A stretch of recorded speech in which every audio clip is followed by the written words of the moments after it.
Turn to our text scripture for this series, Acts chapter 2, verses 1 through 4. The title of the series is Supernatural Manifestations of Pentecost. The first message was one with Him.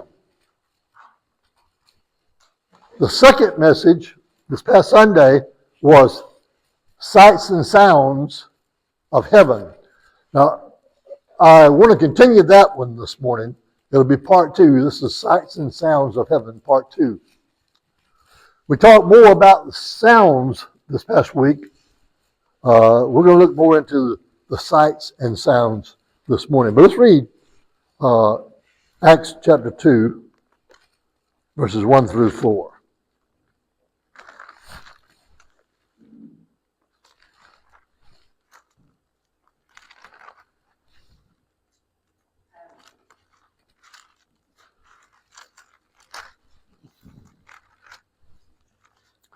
Thank you, Holy Spirit. Thank you, Holy Spirit. Thank you, Jesus.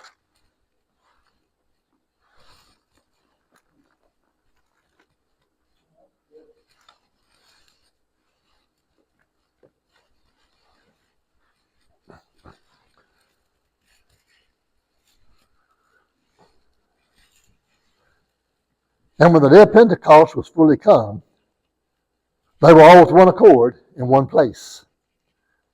And suddenly there came a sound from heaven as of a rushing mighty wind, and it filled all the house where they were sitting. And there appeared unto them cloven tongues like as of fire, and it sat upon each of them. And they were all filled with the Holy Ghost, and began to speak with other tongues, as the Spirit gave them utterance. Now, Holy Spirit, I thank you for this word today. I thank you for your presence here today, Holy Spirit. And now, Holy Spirit, I call forth the anointing of all the men of God who stood in this pulpit before me. I call forth that great anointing in the name of Jesus.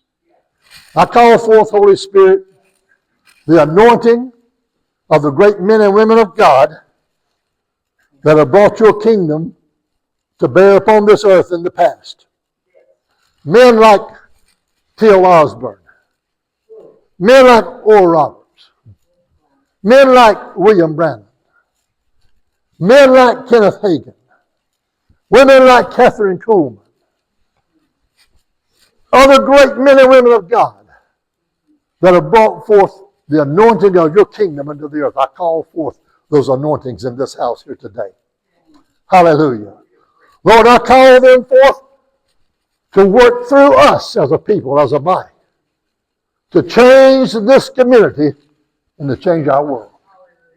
In the name of Jesus. Hallelujah.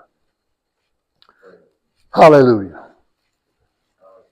So the Bible said there in verse 2, the scripture for this past week, and suddenly there came a sound from heaven as of a rushing mighty wind, and it filled all the house where they were sitting. There came a sound from heaven as of a rushing mighty wind. As I said this past week, this sound that came that day from heaven was not verse 4. That happened immediately afterwards. Verse 4 says that they all spake with tongues as the Spirit gave them utterance. But the sound that first came from heaven was not the tongues of verse 4. It was a sound that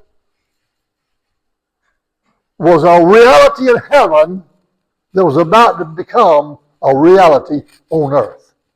And this is where we are right now today.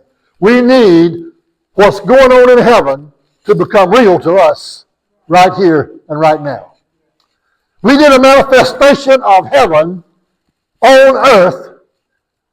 There's only the natural realm for Christians to walk in. Jesus said, pray this.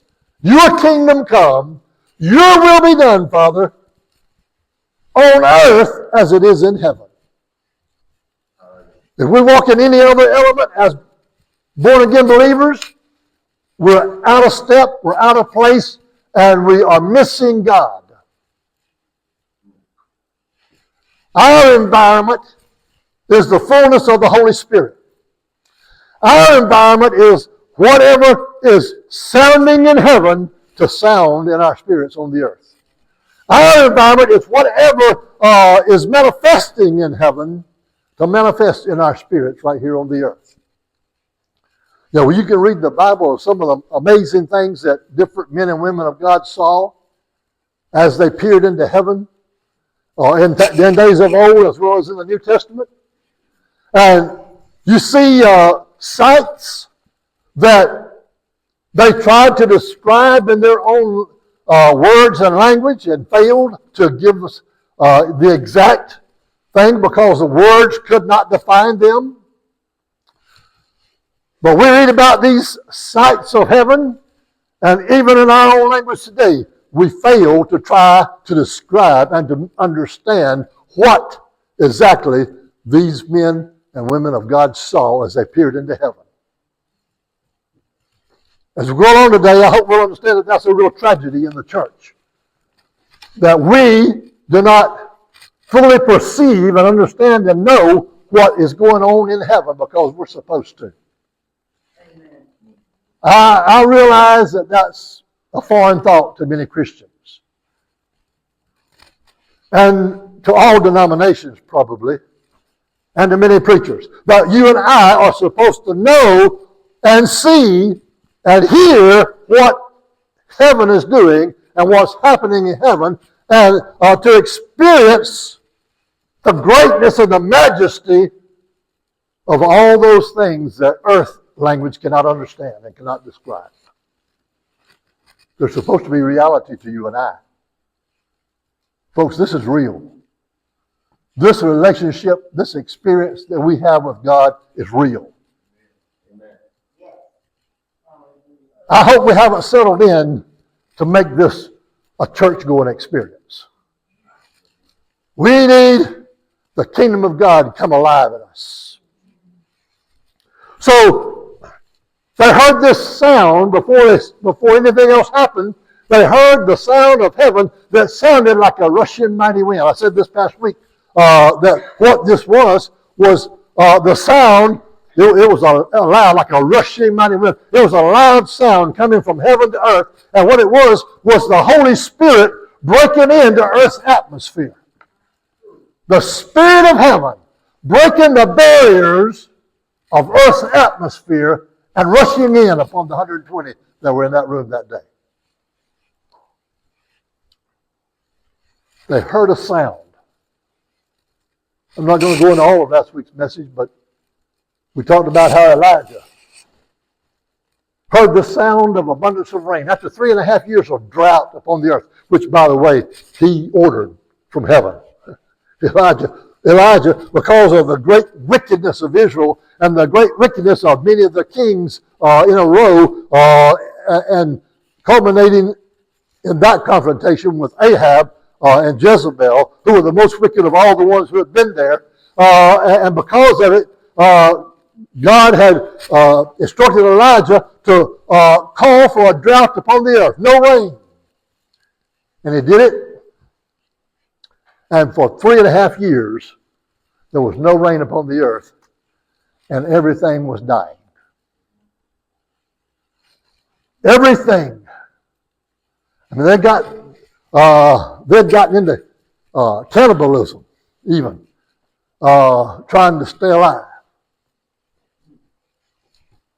And after 3.5 years, Elijah told his servant, he told Ahab, he said, I hear the sound of an abundance of rain. Well, where did he hear it? It wasn't on earth. Everything on earth was dead and dry, like most churches. Everything in heaven was dead and dry, and Elijah heard no rain in the earth. There was no sign of rain, no sound of rain. But Elijah heard, he said, not just rain. He said, I hear the sound of an abundance of rain.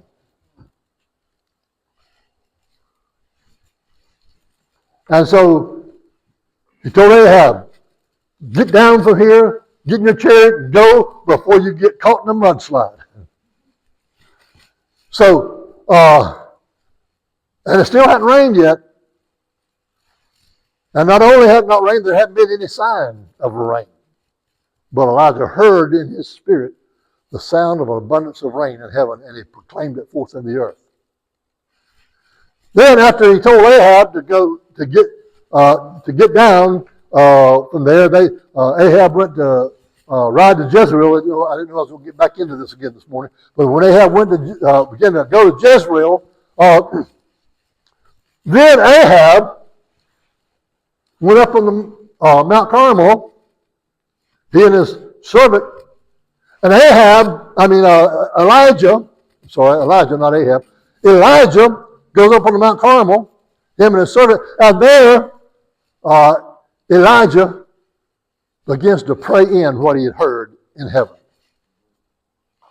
The Bible said he got down with his head between his knees, like the fetal position.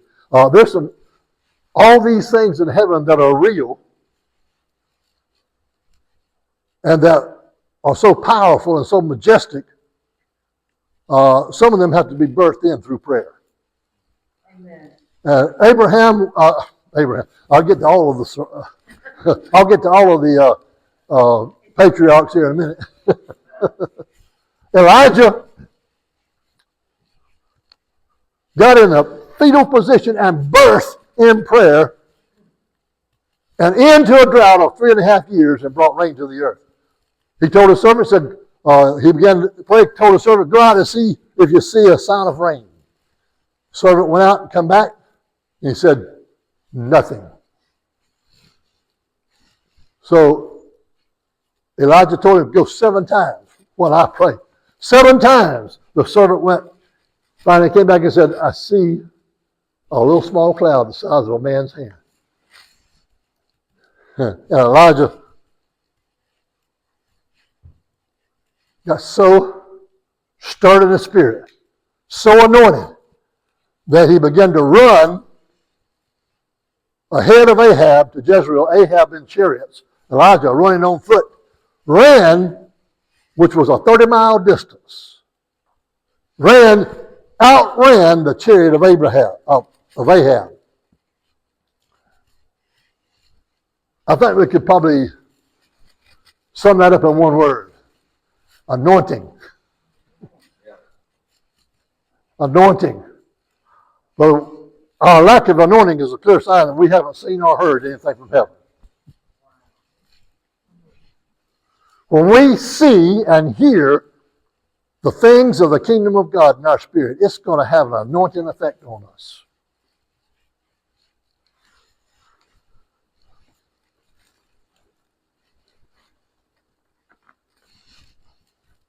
On the day of Pentecost, when they heard the sound, and then they saw still heaven coming into the earth atmosphere, they saw tongues of fire sat upon each one of the people in that room. And the culmination of that was that it changed both the church and the world in a moment's time. Just previous to this, just a few weeks earlier, the church had been so discouraged and depressed at the crucifixion of Jesus that they were giving up and going home. Some of them were violently depressed. Some of them were deceived as to what they thought they had known about Jesus. The church, I'm talking about the church. Even after the resurrection, it took them weeks, some of them over a week of appearances by Jesus for them to believe that it was really Him. The church wasn't in its best day after the crucifixion. But when this sound from heaven showed up and this sign, this appearance, it said there appeared unto them a manifestation. They saw something. When they saw these tongues of fire, they heard this sound and saw these tongues of fire in the room that day, then they were all filled with the Holy Ghost. And all of a sudden, in a moment's time, the atmosphere of the church went from defeated and depressed to cannot be defeated.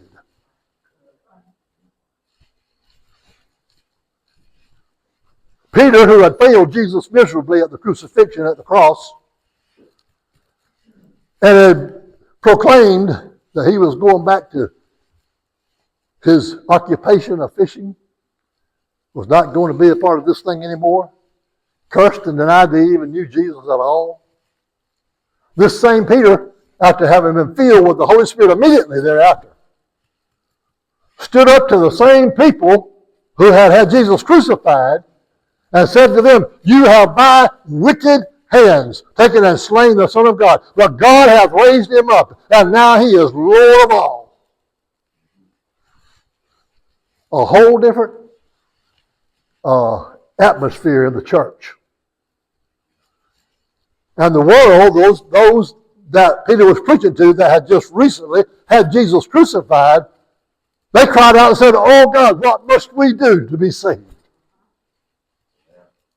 A change of atmosphere in the whole entire church and world in a moment's time because of a sound and a voice, or a sound and a manifestation from heaven that invaded Earth's realm. I'm telling you, folks, we need that. We need an invasion of the kingdom of God into the Earth's realm.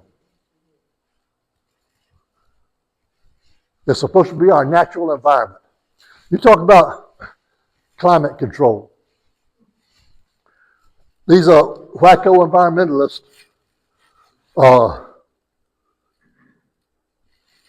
Let me explain to you. You said, "Pastor, you don't believe in clean air and clean water and good atmosphere and all that?" Yes, I do. I just got I believe in getting it a different way. Environmentalist view of this is to rape the world of its wealth, to enrich corrupt politicians, and then eventually to give it over to the Antichrist. That's what the environmentalist world's view of climate change is. My worldview of climate change is, if all those environmentalists will get born again and filled with the Spirit, all of creation will automatically manifest or respond to the manifestation of the sons of God. The air will respond to the manifestation of the sons of God. The waters will manifest will respond to the manifestation of the sons of God. The animal kingdom, the heavens, everything that God created, all of creation will respond to the manifestation of the sons of God. Or you can pay all your money in taxes and try it that way if you want to.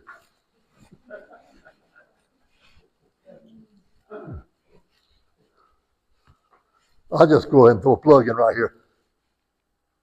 Go vote for God. Go out and vote for God this cycle, this voting cycle. Or you're going to experience some things you never thought you'd see. We've already done that, haven't we? We've already experienced things we never thought we'd see. You ain't seen nothing yet.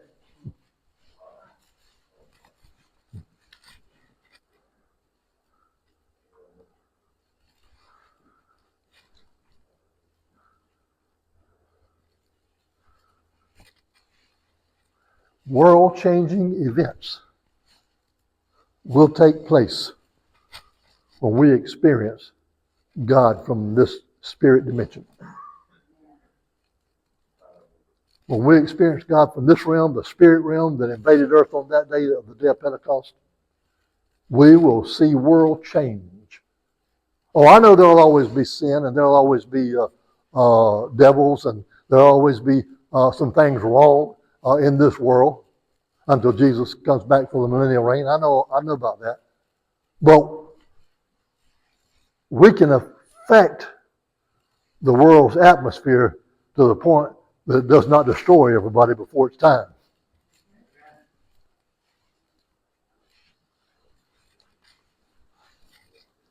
Now, I think we were to say, if the Antichrist is going to come, the mark of the beast is going to come, if the earth is going to, as the old saying goes, go to hell in a handbasket, if that's all going to come, okay, but not on our watch. Not on our watch.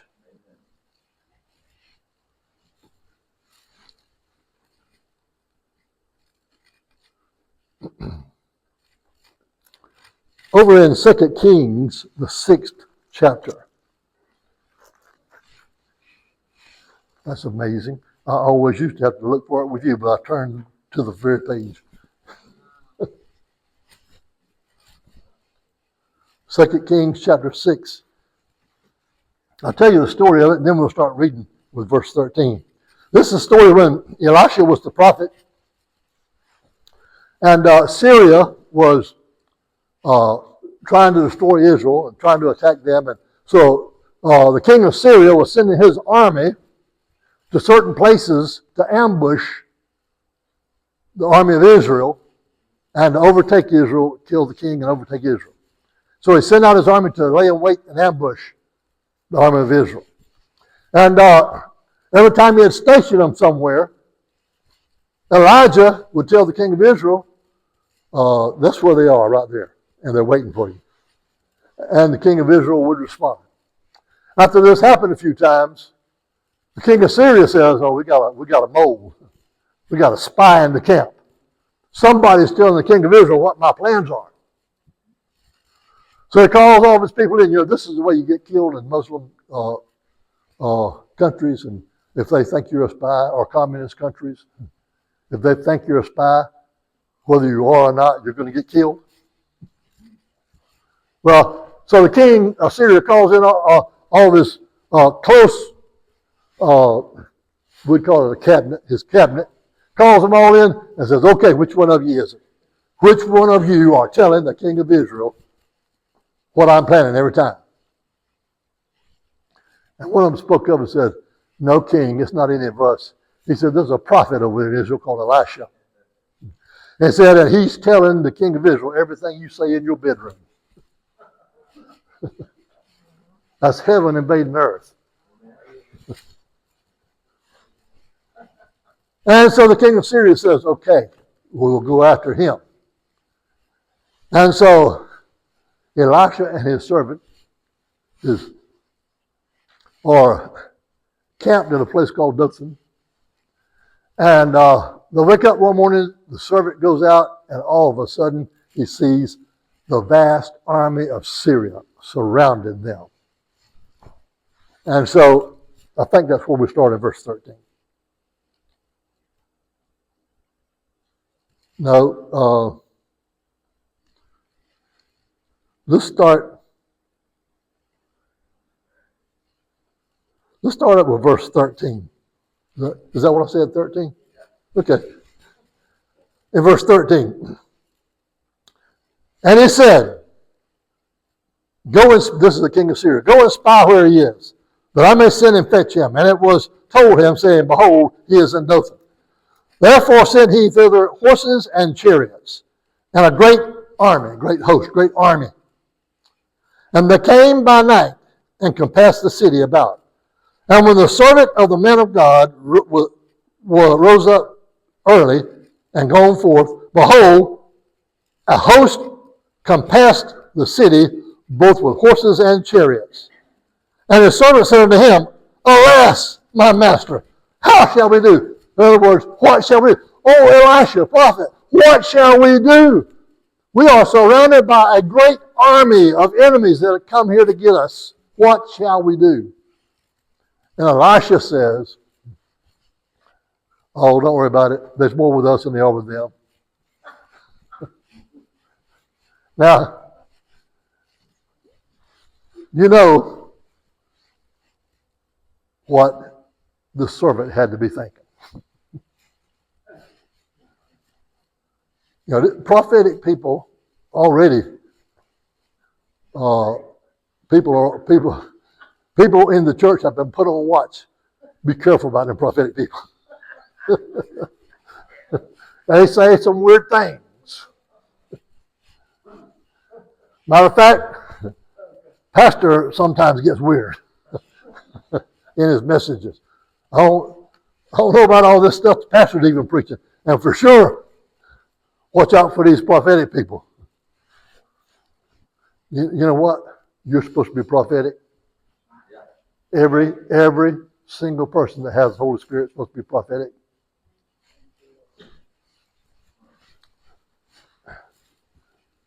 So, Elisha tells the servant, don't worry about that army. There's more with us than there are with them. And the servant's got to be looking around saying, he's lost it now. He done went over the deep end on that prophecy stuff there.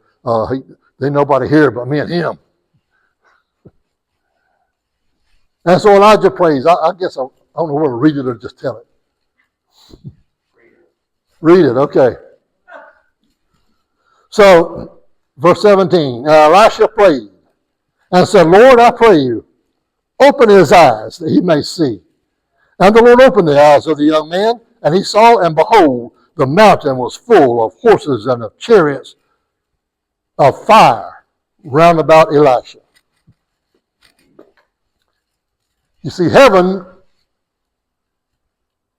was all around, just waiting for an opportunity for a man or a woman of God to say, I believe it. Come on in. Glory to God. Whenever this guy, this young man told Elisha, this army, they come after us, they've got us surrounded. What can we do? And he said, don't worry about it. There's more with us than with them. And then Elisha said, Lord, open his eyes. He opened his spirit eyes. In the natural, he could not see them. He opened his spirit eyes and he saw an army from heaven, horses and chariots of fire surrounding the whole place where Elisha was. If we could see, and we're supposed to be able to, if we could see how the kingdom of God is all around us and in us, we'd look at the world more differently. We'd look at everything that's going on differently. So, then Elisha does something else weird right here. He says, he didn't even wait for Elisha, didn't even let the army of horses and chariots from heaven get involved. He said, Lord, just smite them blind. And so the Lord smote the whole Syrian army blind at Elisha's word. See, in the world's atmosphere, your words may not carry much weight, except maybe in your house sometimes. In the kingdom of God, your words are world-changing. So, Elisha says, Lord, smite them blind. And the Lord smote them all blind. And so then Elisha tells them, well, you fellows, since you don't know where you're going anyway, just follow me and I'll carry you to the king that you're looking for. So he carries them to Samaria, to the king, and then he says, Lord, open their eyes. And the Lord opened their eyes, and here they are standing in the presence of the king they thought they were going to come to kill. And now here Elisha does something else really, really strange.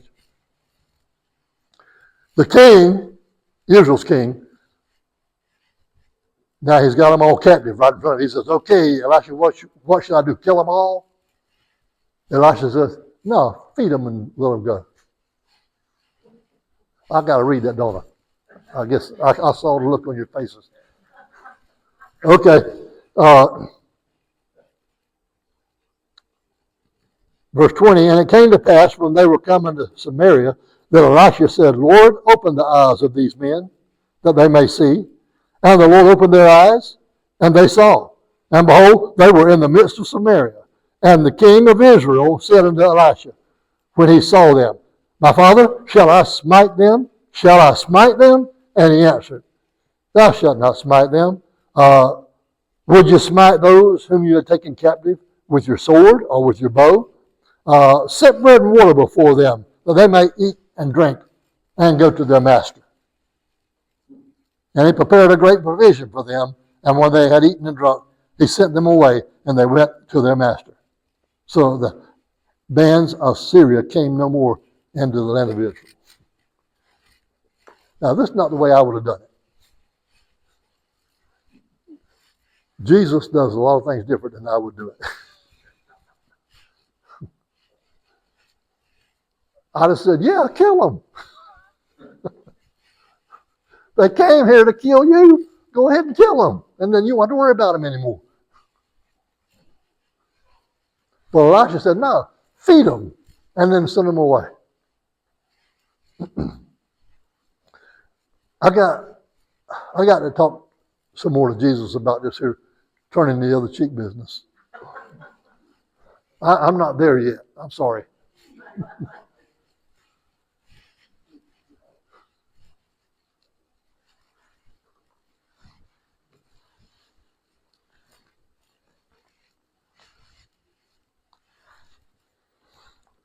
Hallelujah.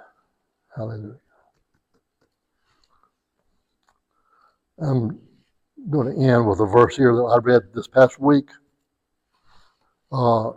Amazing verse in Colossians chapter 1, begin with verse 26.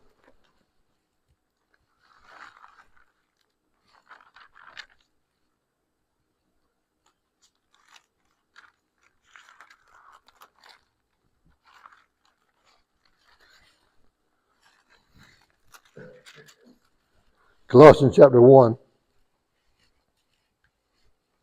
verse 26.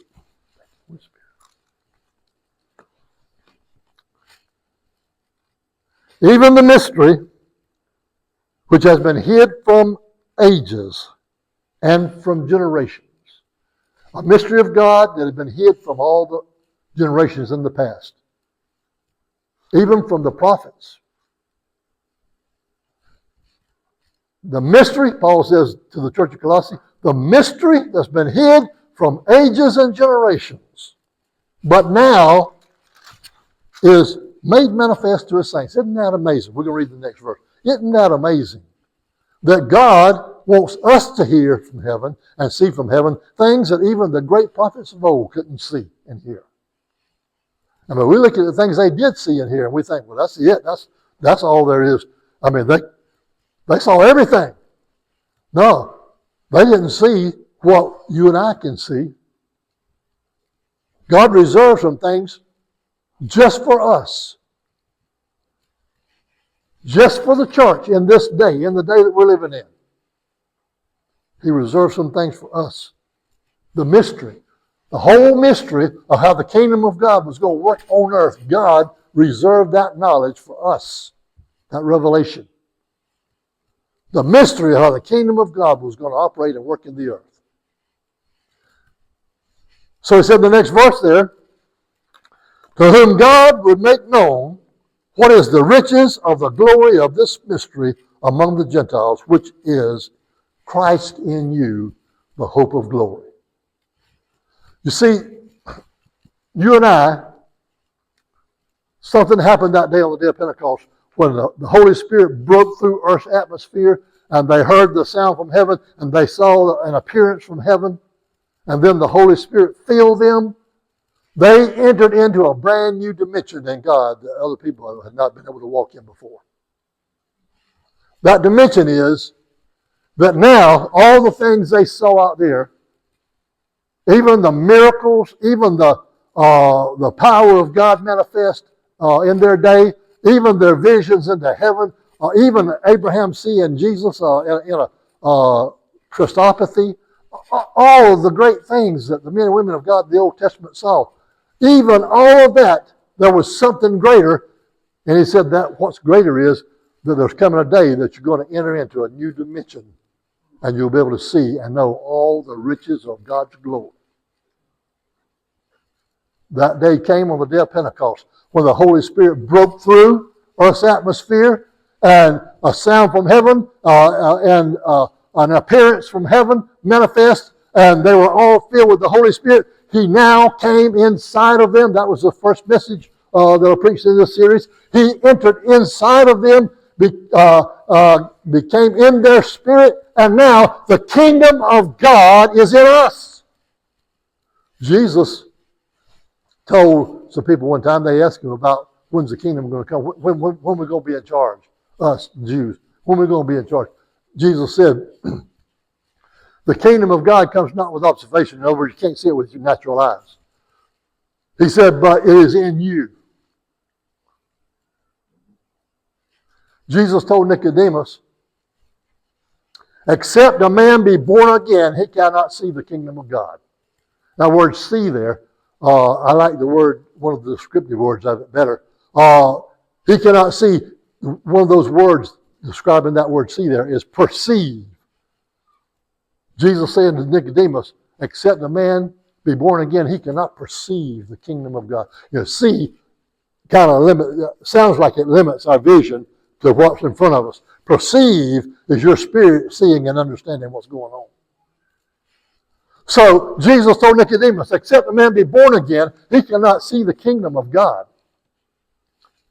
But then he tells us here in Colossians that the great mystery that's been hid from all the ages and from all generations past is that you'll be able to see and know all the riches of the glory of heaven, of the glory of God, by Christ in you.